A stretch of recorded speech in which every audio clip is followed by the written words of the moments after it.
So we're going to graph the cosine of 2x, and remember cosine looks a little something like that. The only difference between a cosine of x and 2x is all the x's are getting divided by 2. So instead of this period being 2 pi, it's pi. And half of that is pi halves, and half of that is pi fourths. So it's kind of your transformations.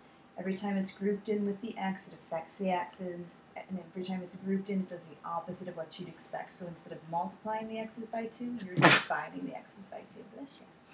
So normally it has a period of 2 pi, now it has a period of pi. And this is nice because we're going between x's pi fourths and pi halves. So that area is the area we're looking for. And you can see that the top function is the axis, so y equals 0, and the bottom function is the cosine 2x. And we're taking that from x is pi fourths to x is pi halves.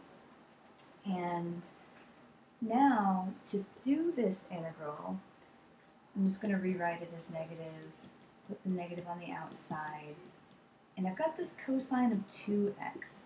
Now sometimes once you do these enough, you'll realize that the antiderivative is going to be, not cosine, sine, right? The antiderivative of cosine is sine.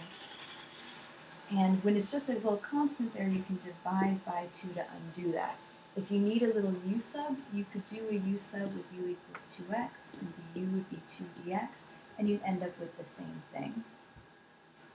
Once we're here, we can plug in our limits, pi halves and pi fourths, and we're going to get, I'm going to pull that half out to the front. This is negative 1/2. When I plug in the pi halves, 2 times pi halves is pi, and the sine of pi is 0. And then I subtract what I get when I plug in the pi fourths. 2 times pi fourths is pi halves, and the sine of pi halves is 1. So now I have negative 1/2 times negative 1 is a positive half, and the book agrees with me.